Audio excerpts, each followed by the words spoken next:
Should the Seventh-day Adventist Church take an official position to prohibit contraceptives or birth control? How would you answer that question, and what evidence? That's the key word. What evidence would you provide to support your answer?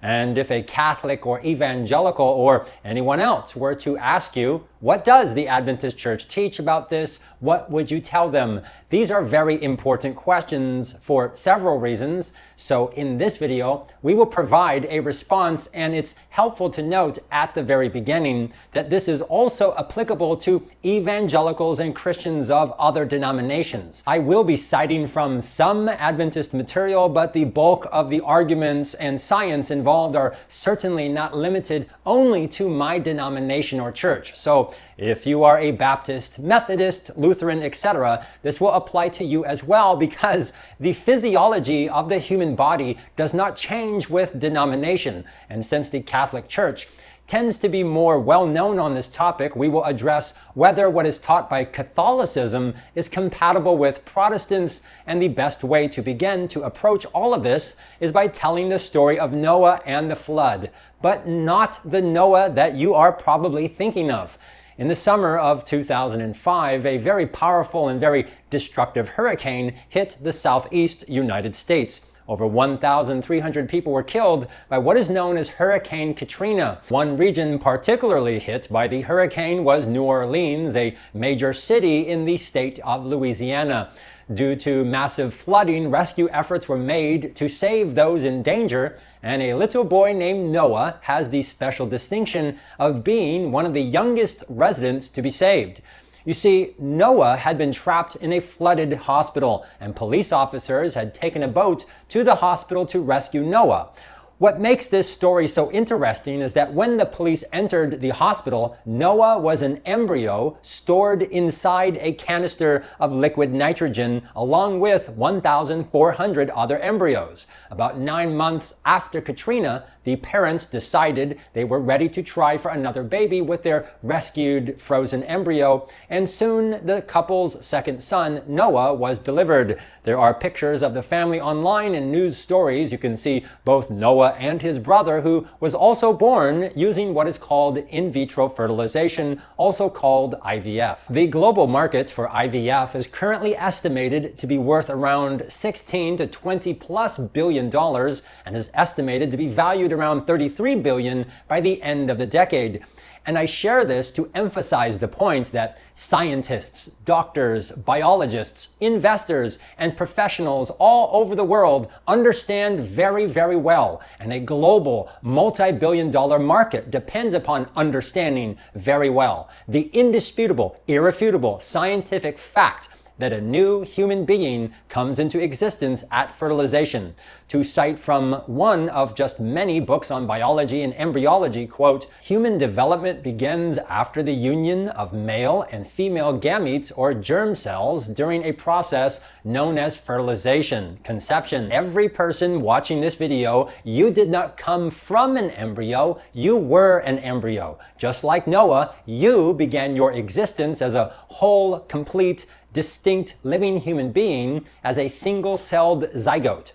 Infancy, childhood, adolescence, adulthood, old age, these are simply terms to describe stages of human development. And an embryo or embryonic is just as much a stage as is adolescence.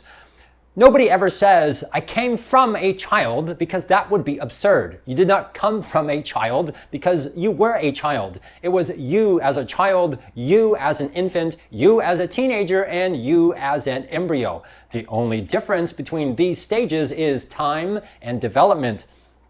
It is very common, especially in Western cultures and within our Adventist Church, to separate contraception and abortion as if these are somehow completely different. But that is not true, because some forms of contraception do in fact cause an abortion and destroy the unborn child. To answer the question of how this happens, it is so important to understand what is called the mechanism of action of contraceptives. A woman's body has a uterus and 2 fallopian tubes and 2 ovaries, and about once every month, the ovaries will release 1 egg into one of the fallopian tubes, and during intercourse, sperm will be released by the man, which will eventually travel up through the cervix, through the uterus, and into the tubes, where out of millions of sperm, 1 lucky sperm will be the first to reach and enter the egg, where both fuse in the process of fertilization, which is the creation of a brand new living human being. Please notice that the sperm is not a living human being, and neither is the egg. It is only the amazing, miraculous process of fertilization that creates a new human. Now, this is very important because people who support abortion are notorious for using the misleading language of fertilized egg, but this is false because there is no such thing as a fertilized egg. Once fertilization takes place, both the sperm and egg cease to exist. They are no more. What remains is a newly created human being. One author made the great point that calling a human being a fertilized egg is no different than calling it a modified sperm. But that is absurd. You are not, and you were never a modified sperm. People, however, who support abortion are notorious for using misleading language for the purpose of confusing and deceiving people. And unfortunately, if you go online right now and search the terms fertilized egg and Adventist, you will find many articles from the Review, the flagship journal of the Adventist Church, Ministry Magazine, and our official statements, etc., that use this false language. Calling it a fertilized egg is like referring to a man as a married bachelor. It's nonsensical, since once married, a man ceases to be a bachelor. Likewise, we would never refer to someone being a born fetus because once the child is born, it ceases to be a fetus. Anyways, moving on. Over the next few days, that brand new baby human with the average size of 1/10 of 1 millimeter will travel down the fallopian tube and into the uterus, where it will burrow and implant itself into the wall of the uterus, known as the endometrium, where it will obtain the necessary nourishment and nutrients from the mother in order to live and grow. This process is known as nidation, or by its more common name, implantation. And here's some trivia. The primary, or one of the primary nutrients obtained, is glycogen, the stored form of glucose, aka sugar. So we can now say, hey baby, you want some sugar?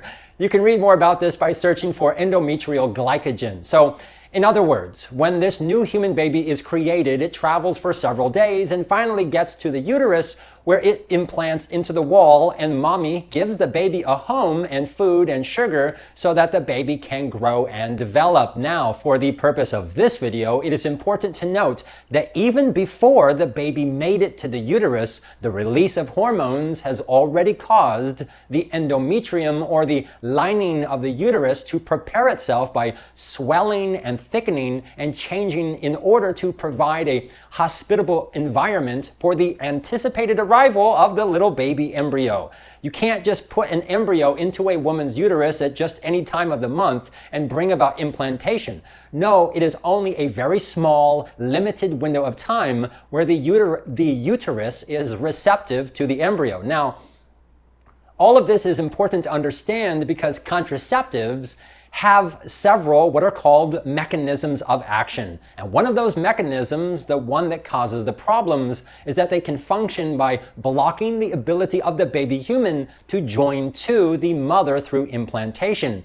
To prove this point, we will choose from any common birth control pill. For example, let's choose this one here, Yasmin, and then we will go to the physician's desk reference, or PDR, which has been for decades the most widely recognized reference for drugs available in the USA, providing, quote, pharmaceutical drug products FDA approved or other manufacturer supplied labeling. And we can be thankful because there is a free digital version online. So let's go there and type in Yasmin Jasmine, and it will pull up the page with the generic name of the drug, and you will have here different sections of information. You will scroll down right here to mechanism of action. Click on that and we read, the primary action is to suppress and decrease the secretion of certain hormones. Number 2 is the increasing viscosity of mucus, which increases the difficulty of sperm entry into the uterus. And number 3, read it for yourself.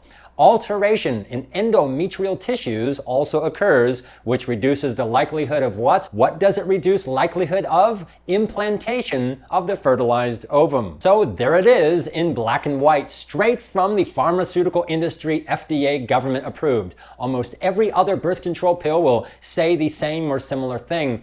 If this is new information to you, there is nothing at all secret about this. It is open and published for the public. You can go to any government or public resource, the NIH, the NHS, doesn't matter. They all openly admit this because this has been well known for many, many decades. Back in the 1980s, the Los Angeles Times published here excerpts from the oral arguments before the Supreme Court, where the lawyer representing the abortion industry openly admitted, quote, the most common forms of what we generically in common parlance call contraception today, IUDs, low-dose birth control pills, which are the safest type of birth control pills available, act as what? Act as abortifacients. They are correctly labeled as both. It is an openly admitted, indisputable fact that one of the ways that contraceptives work is by destroying an already created human being by preventing implantation.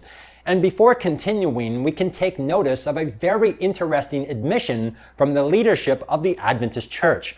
The Supreme Court of the United States of America in the year 2014 issued a famous decision concerning the for-profit corporation Hobby Lobby, which is owned by a family of evangelicals. According to the Affordable Care Act, their healthcare plan had to cover various so-called contraceptives. But the owners of the Hobby Lobby objected because they are Christian and they don't want to support drugs that cause abortion.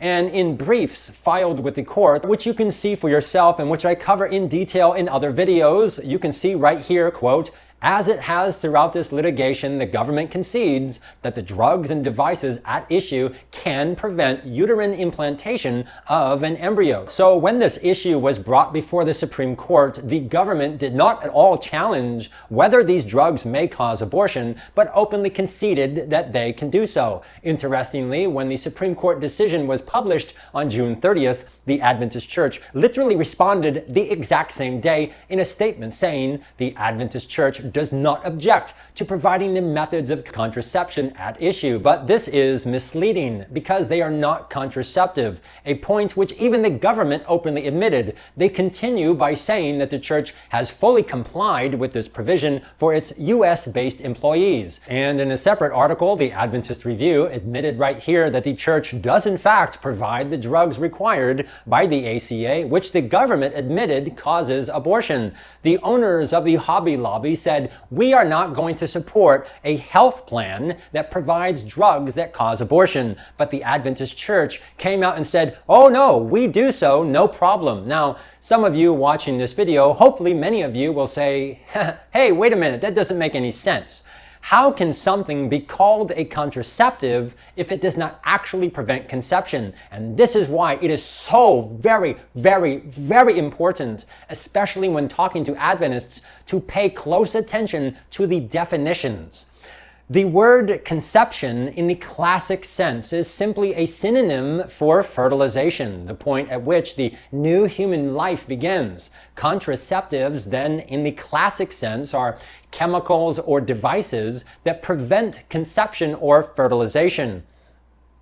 Around the 1960s, when Planned Parenthood and the abortion lobby began pushing for the legalization of abortion, they ran into a problem because even at that time they realized that IUDs and birth control pills would prevent implantation. And since this by definition constituted abortion, They got around this in a very diabolical, cunning manner by simply changing the definition for being pregnant. This history is well known. In 1959, at the Planned Parenthood Population Council Symposium, Dr. Bent Boving argued for changing the definition from fertilization to when implantation occurs. He said that, quote, the social advantage of birth control being considered to prevent conception rather than to destroy what? To destroy an established pregnancy could depend upon something so simple as a prudent habit of speech. And the best example of when this was formally adopted comes from 1965, when the American College of Obstetrics and Gynecology, ACOG, began claiming that, quote, conception is the implantation of the fertilized ovum. By changing the definition of what it meant to be pregnant, this allowed for the legal use of contraceptives that in fact functioned by causing an abortion. And ever since that time, this has been the official definition used in media, academia, the government, and sadly even within our own church. For example, the official teaching of the Adventist Church on birth control states here in section 5, abortion is the intentional termination of a what? Of an established pregnancy, which is the common misleading euphemism, but this is false. This is not true. Leaders in our church constantly state that they follow the science, but that is not true. This is propaganda. We will come back to the official teaching in just a moment. By changing the definition and playing word games, this also made it very easy for the pharmaceutical industry to sell their products as contraceptives to ignorant and unsuspecting consumers. Many women, if they knew that the pill might actually kill their newly formed baby, would of course not use this product. For example, in 2010, a Journal for Obstetrics and Gynecology reported that in a large-scale study of Spanish women, 45% of the women said that they would not consider using a birth control method that had post-fertilization effects, and 48% of women said that if they found out they were using a method that had post-fertilization effects, they would stop using that method. Some important keywords to be aware of are sometimes and always. People who argue that these contraceptives should be used even if they might prevent implantation will say that there are several mechanisms of action and that preventing implantation, oh, that's just one of the mechanisms. And this is correct. The other two mechanisms are in fact contraceptive in that they prevent the creation of a new human being. People who support the pill will say it does not always, notice the key word, it does not always prevent implantation, but this is an admission that it does sometimes. Notice the key word, it sometimes does in fact do so by destroying the unborn child. Now, how often exactly does the pill utilize one mechanism versus other mechanisms is somewhat of a mystery. That information, to my knowledge, is not available. And if the pharmaceutical industry knows, they have not published that information. However, the key point is that it can and does in fact function by abortion. Sometimes the first two mechanisms can and do fail, and this is proven by the irrefutable fact that women can and still get pregnant while using the pill. Now, this causes a very big problem because a woman using the pill can still get pregnant, but the new baby human will be killed because it will not be able to connect to the mother and will be subsequently flushed out as a miscarriage, but will appear as a normal period. A woman on the pill can still get pregnant, but because the pregnancy is undetected, she will be completely oblivious that the chemicals she is ingesting are aborting the child. This raises serious concerns because a woman who has used the pill for any amount of time may, highlight the word may, have already had several abortions. Although because there is no known way to objectively measure how often these mechanisms work, this is impossible to quantify. So, if you are a woman who has used the pill for, say, several years, you could have had 0 or 1 or a few or several abortions. when people say that there have been so many tens or hundreds of millions of abortions in country XYZ, this only accounts for surgical abortions. There are many, many, many more abortions that take place as a result of using various, quote, birth control and contraceptive methods that in fact function by causing an abortion. Okay, so now that we have addressed the basic concepts of birth control, we can now move on to the moral question. What does the Adventist Church teach, and is that biblical? Is the church wrong or right? You can go read the official statements on birth control right here. There is a lot to comment on, but let's address only the most salient points. The first problem is found here in section 5 in the last sentence, where it states abortion, the intentional termination of an established pregnancy, is not morally acceptable for purposes of birth control. This is so absurd and misleading because, by definition, abortion is birth control. That's what it is. You are intentionally preventing the birth by killing the child. Abortion is never anything else but birth control. And notice that if it's not morally acceptable, then what is the reason why? For decades, many decades now, Adventist leaders repeat these completely absurd and misleading phrases and euphemisms and claim that abortion is not okay for birth control, but they never ever tell you the reasons why. And they certainly never tell you what the consequences will be if you do so. And notice also this key phrase, established pregnancy. But what in the world does this mean? Do they define this? No, of course not. This is the exact same vague, misleading, non-scientific language used since the 1960s by the worldly governments and pro-abortion associations to mean when an already living embryo implants in the wall of the uterus. And to prove the point, notice this same section titled Appropriate Methods of Birth Control makes the distinction between some methods like barrier methods and sterilization which prevent conception and are, quote, morally acceptable. However, other methods may prevent attachment of the already fertilized egg implantation. This is completely false and absurd because, again, there's no such thing as a fertilized egg. And it gets worse because in the next sentence it says, because of uncertainty about how they will function in any given instance, they may be morally suspect. For people who believe that protectable human life begins at fertilization. Now, take a moment to just appreciate how absurd this is. The official statement of the Worldwide Adventist Church teaches that when a new human life begins is a matter of subjective belief. In other words, nobody is alive unless you think they are. Any unborn child, boy or girl, is not a living human being unless you believe they are. But this is completely absurd and flies in the face of well-documented, observable, established science that a new living human is created at fertilization. This is not a subjective belief or opinion. It is an objective scientific fact. The discovery of life at conception was well established by the 19th century, and yet here is our church over 100 years later making completely ridiculous assertions that human life is determined by your own subjective beliefs. Well, aren't you special? This is embarrassing. And just stop for a moment and appreciate all the horrible ramifications that would result if human beings are not alive unless you believe they are. Imagine if doctors and nurses no longer used objective methods or measurements, but just determined whether a patient was alive or not simply by opinion, without even looking at them. Imagine what this would do to the criminal justice system if robbers, rapists, and murderers claimed that they did nothing wrong because their victim was not alive. And what does this do to our important belief about the state of the dead? I mean, take a moment and think about it.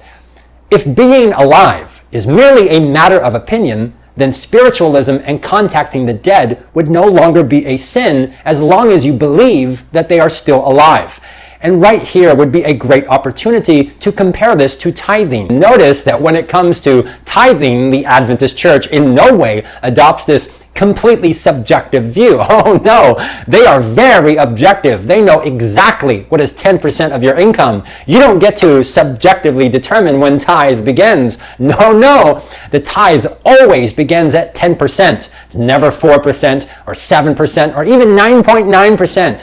When it comes to receiving money, the Adventist leadership is very careful, very scientific, very mathematical, and very precise. But when it comes to a living human being, suddenly they throw all of that out the window and pretend that this is some great mystery determined by your frail, fickle, subjective opinion. But this is completely false. The moment when a new human life begins is an objectively known, unchangeable, scientifically proven fact. It is never before fertilization and never after. And this word here, protectable, I can't believe they say these things. Since when are some human lives protectable and others are not? Now, to many of you watching, hopefully all of you, this may seem weird or absurd or even sick, but this does make some sense. Because since 1957, the Adventist Church has taught in their official dictionaries and series of books what Adventists believe, published by the General Conference, that you are not a living human being until after you are born. According to the Adventist Church, a soul is not something you receive. A soul is something that you are, the combination of life and the physical body. If you don't have a physical body, a soul cannot exist. Or if you don't have life, then there is no soul. A soul, by definition, must have both life and the physical body. Quoting verbatim, a new soul comes into existence whenever a child is born. This can be found in the official Adventist dictionary under the definition soul, and in chapter 7, the nature of man, from the official books, What Adventists Believe. By definition, Adventists define the soul as a living human being, but then claim that one is not living until after you are born. A completely preposterous and indefensible claim. This is completely absurd and ridiculous, but this is our official teaching published by the General Conference and is in contradiction not only to medical science, but to the Bible. In both the Old and New Testament, the authors, all of whom were inspired by the Holy Spirit, they always defined the unborn with the exact same Greek and Hebrew words for born children. They are defined as children, sons, babies, and as brothers, with the exact same words used for born children, regardless of the period of gestation, regardless of their size or level of development. They are living human children. Notice, especially in Luke 1:36, this is not a human speaking. This is the angel Gabriel who stands in the presence of God. Even he said that Elizabeth has what? What did she do? She conceived, and what exactly did she conceive? A son. And that Greek word is the exact same word for born sons and born children. Not only do human authors inspired by God define the unborn as living human beings, but so do the angels. For reasons that are beyond the scope of this video, the Adventist Church has completely rejected both science and the scriptures and has adopted a pagan, unscientific, completely ludicrous and absurd belief that you are not a living human being until after you are born. So with this history in view from the 1950s, 1960s, it somewhat makes sense that the church would later in the 1990s publish these statements supportive of birth control and abortion. And I say somewhat makes sense because if you truly believe that you are not a living human being until after you are born, then why would you even acknowledge the beliefs of others that life begins at fertilization? I mean, take a moment and stop and think about it. To use the example again, if you truly believe that tithe is 10%, then you should not be acknowledging or even tacitly legitimizing the beliefs of others that tithe is less than 10%. The very fact that they acknowledge this is, quote, morally suspect, but then do nothing to refute the reasons why it would be morally suspect, is evidence that they know that it can't be refuted. And consider the reversal of this situation.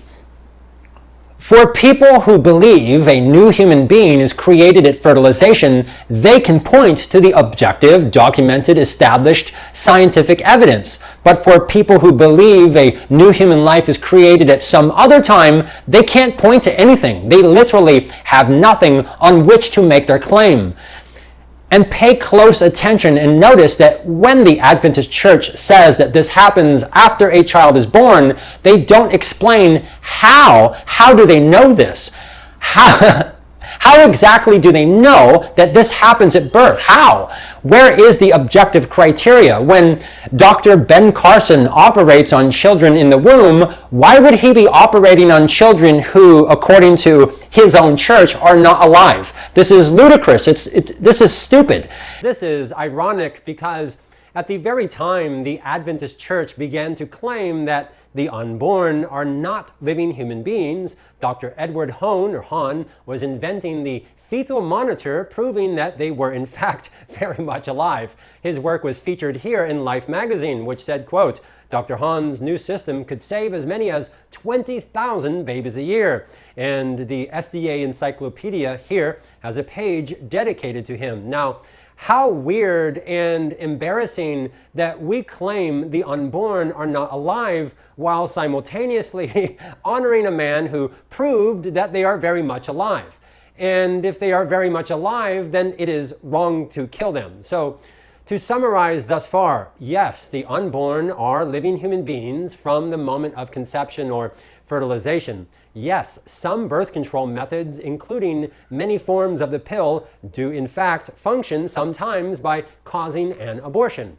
Yes, surveys prove the fact that most people are ignorant of this, and women state repeatedly that if they had been given accurate information, they would not have used a method that causes abortion. Yes, our Adventist Church is wrong on the topic of abortion in general, and we covered that extensively in other videos.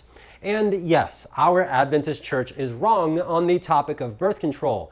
We are wrong. We are misleading people and teaching error. Now, as to the specific question of whether, therefore, our Adventist Church should prohibit this, I want you to notice this very curious sentence here that abortion is defined as, quote, the intentional termination of an established pregnancy. And we have already addressed the problem of this euphemism, established pregnancy. But notice this word here, intentional.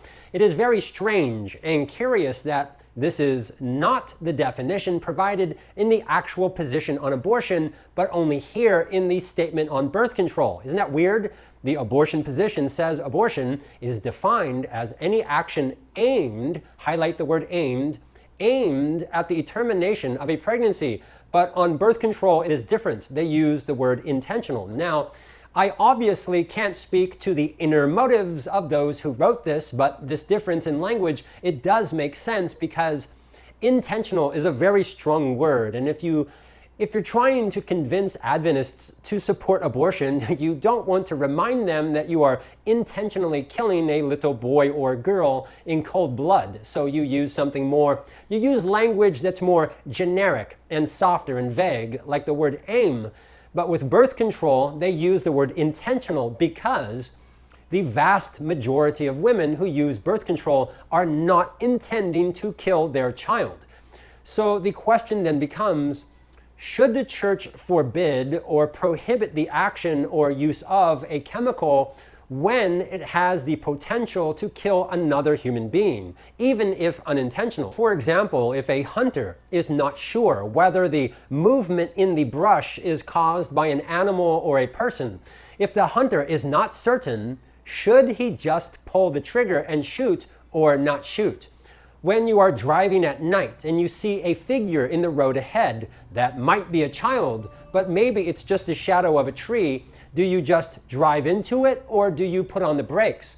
What if you think that there's a 50% chance it's a child, 30% chance, 10% chance, or even a 1% chance? How certain do you have to be that you may kill a child before you should modify your preferred course of action and resort to putting on your brakes? Thankfully, this question is easy to answer because When it comes to our Adventist history on alcohol and tobacco, the Adventist Church and its leaders have repeatedly condemned their use, not just because it hurts the user, but specifically because they can hurt others as well. The official statement of the church on smoking says, quote, "The ethics of smoking are made even more serious by alarming revelations about the deaths and health risks caused by what? Secondhand smoke. Adventists believe that the ethics of what? Of prevention require public policies that will reduce smoking, such as a uniform ban on all tobacco advertising, stricter laws prohibiting smoking in public places. And when it comes to alcohol, Adventists are notorious for boasting about their advocacy to make alcohol illegal. For example, when a United States president signed a tougher drunk driving law, one of the General Conference directors for Health Ministries stated that this, quote, does not go far enough because even drinking socially contributes to domestic violence and what does this say right here? Causes fetal alcohol syndrome. So you should not put chemicals in your body that even risk hurting the unborn child. Furthermore, the General Conference Health Ministries urges smoking bans to help the who? Help the unborn. So therefore, support smoking bans. Adventist leadership, even at the General Conference for years, decades, have called for legislation to prohibit the use of these chemicals specifically because it hurts the unborn. And if that's true for alcohol and true for tobacco, then how much more for chemicals that specifically target the unborn and their environment? With alcohol, cocaine, tobacco, etc., at least it gives you the sort of high of feeling good, but with birth control pills and methods, they don't even give you a high. Their specific mechanism of action is to create a hostile environment for the unborn so that the child dies.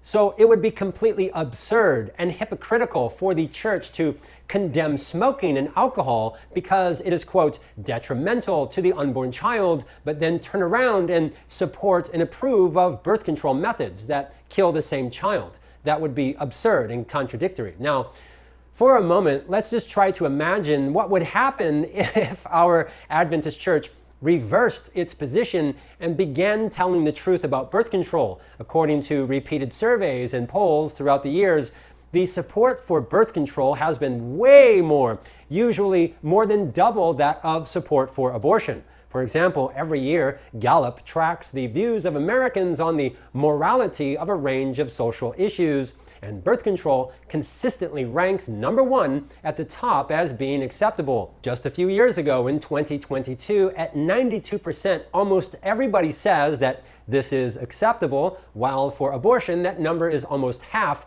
at 52%. The decades and decades of disinformation and propaganda have been so successful that in the mind of the public, and doubtless for many even within our church, these are two completely unrelated issues. But the truth is that they are not. Now, the abortion industry and those who support legalized abortion, they know that this creates a huge problem for pro-lifers, because if you really believe that it is wrong to kill an innocent human being 5 minutes before it is born, then to be consistent, you also need to oppose the killing of an innocent human being 5 minutes after they are created. If they are both complete, distinct, living human beings, and they are, then you cannot justify killing the one but excuse the killing of another simply because of their size or level of development.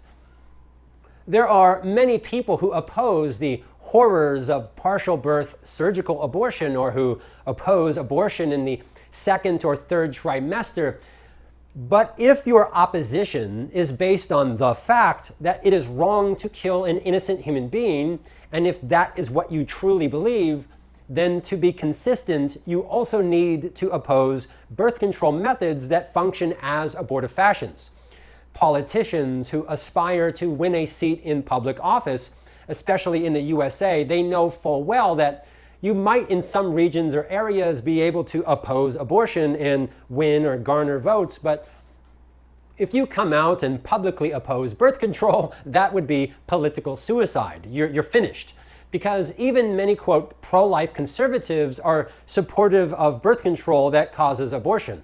And here I want to make a helpful note. This here is evangelical Mr. Randy Alcorn, the founder and director of Eternal Perspective Ministries.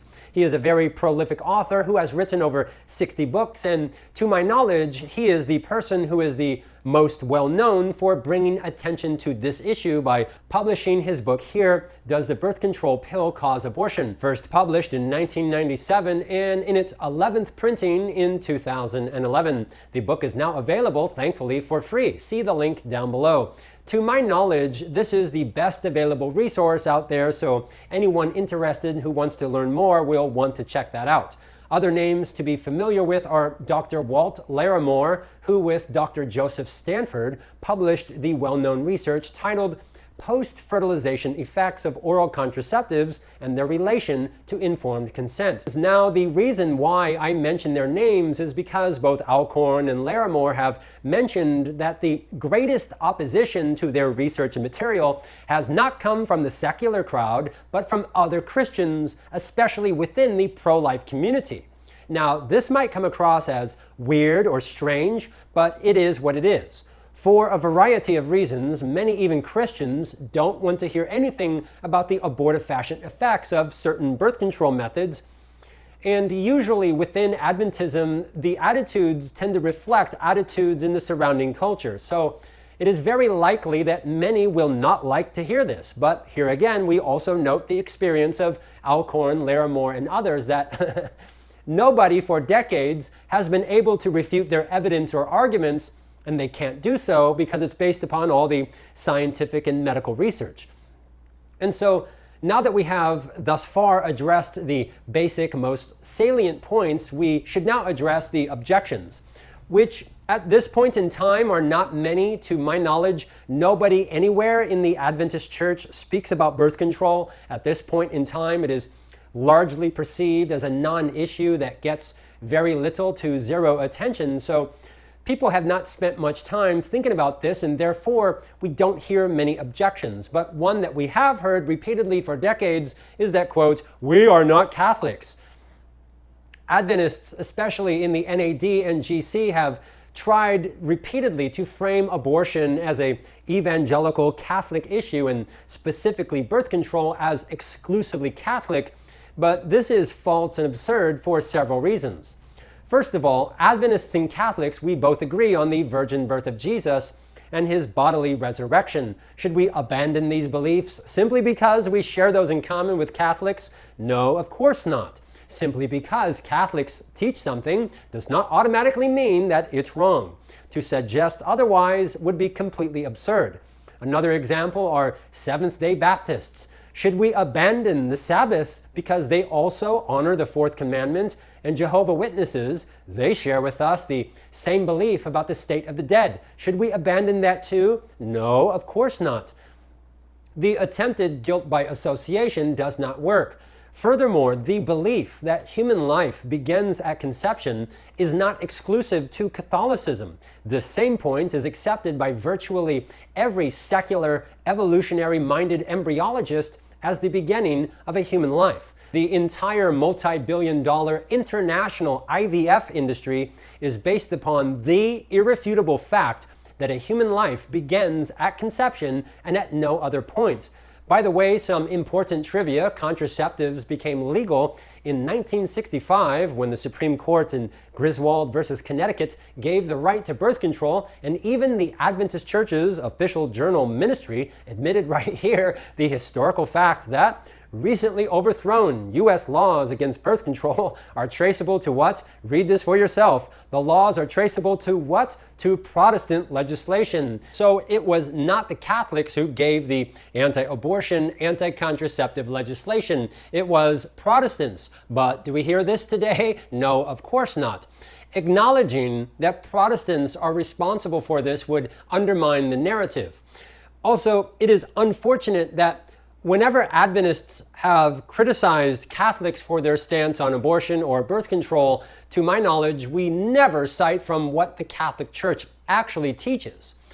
When it comes to the fourth commandment, we love to quote from them repeatedly, but when it comes to the sixth commandment, we never cite from them, so let's do that now. From the 1995 papal encyclical Evangelium Vitae, which affirms that from the time that the ovum is fertilized, a life is begun, which is neither that of the father nor the mother. However, while the Catholic Church affirms that yes, a new human life begins at conception, they do have a very different view or definition for a soul.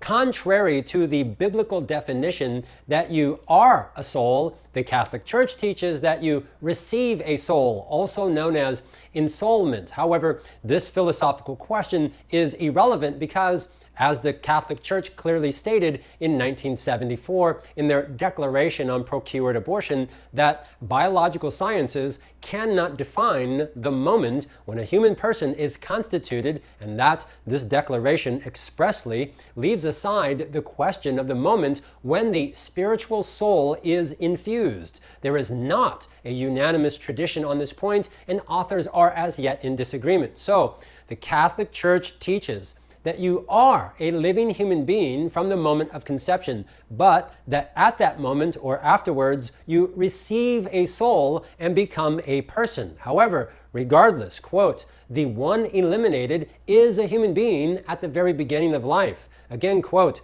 the human being is to be respected and treated as a person from the moment of conception. And quote, the deliberate decision to deprive an innocent human being of his life is always morally evil. So the Catholic Church is correct to oppose the killing of a living human being from conception, regardless of their theological views on ensoulment.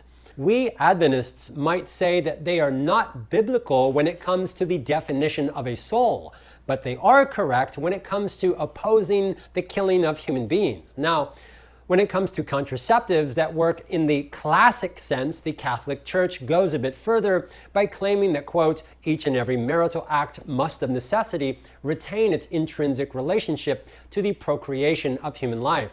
Therefore, married couples are not free to act as they choose in the service of transmitting life, and so the Church condemns as always unlawful the use of means which directly prevent conception, which by definition includes condoms and vasectomies. A helpful analogy here is when a child in school takes a math quiz and they write on the quiz 2 plus 2 equals 4, 3 plus 4 equals 8, 7 minus 1 equals 6, and 9 minus 4 equals 2. We can all recognize that the child is correct on 2 points, but incorrect on the other points. In the same way, as mature, responsible adults, we can and should recognize that the Catholic Church does have a biblical position on some points while appealing to tradition on other points. Unfortunately, the common, very unfair response we hear and have heard for decades within our denomination is that simply because they believe that 9 minus 4 equals 2, therefore they must be wrong on 2 plus 2 equals 4. But that would be absurd.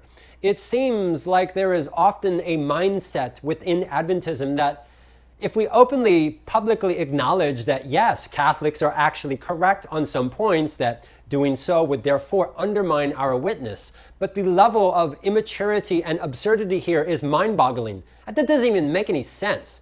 I don't even get why people think that way.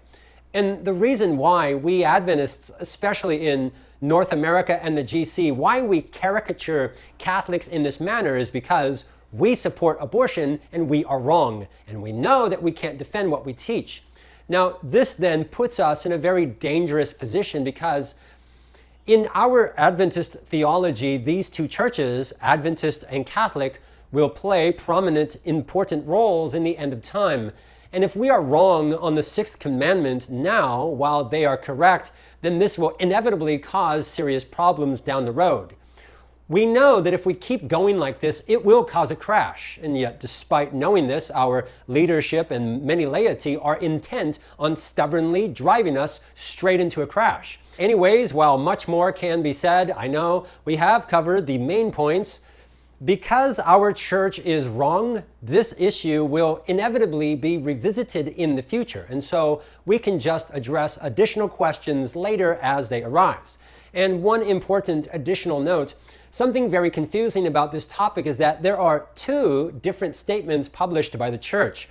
If you go online and search Adventist birth control, or if you ask any church leader about this, they will direct you to either this statement, birth control, a Adventist statement of consensus, or to this one, Birth Control Official Statements, July 1994.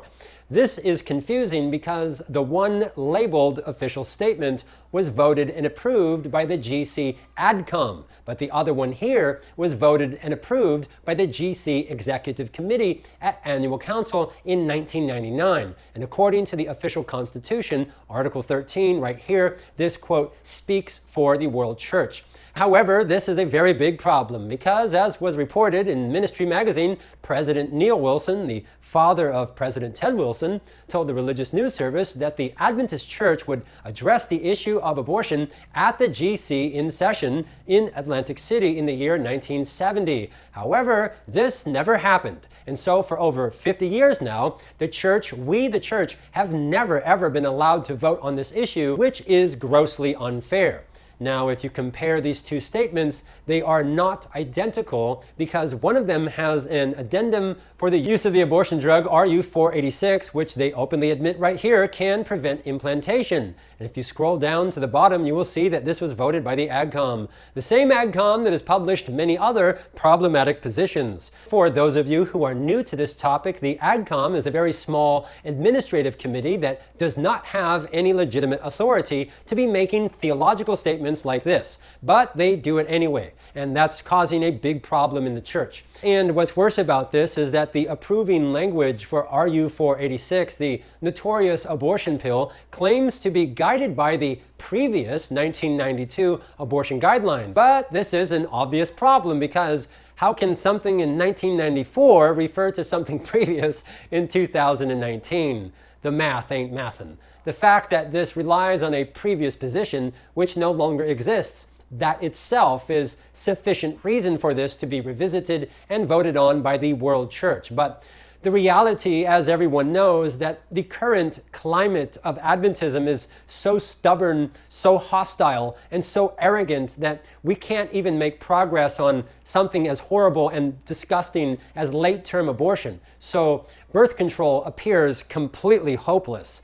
Nevertheless, these are the facts that need to be stated so that people don't fall for the continued deception, and also because even the current 2019 position admits that abortion is a violation of the Sixth Commandment. So, if that's true, then it is inevitable as commandment-keeping people that at some point in the future, the Adventist Church will have to revisit the contraceptive birth control problem. And it's very likely that because we now have an entire generation of people raised to believe that this is some sacred right, there are going to be a lot of very angry, very upset people when we reverse course and finally adopt a position that defends the right to life. I mean, take a moment to just imagine what Adventists, especially in North America, will think when their church begins to tell the truth about contraceptives and birth control. That is going to be wild. When you consider the emotional and strong reactions to something like women's ordination, then the reaction to birth control and abortion will probably blow people's minds. It's going to be much worse, especially because many, quote, conservatives also support abortifacient pills. Anyways, that's it for today. Links and more info can be found below. Thanks for watching, and as always, have a nice day.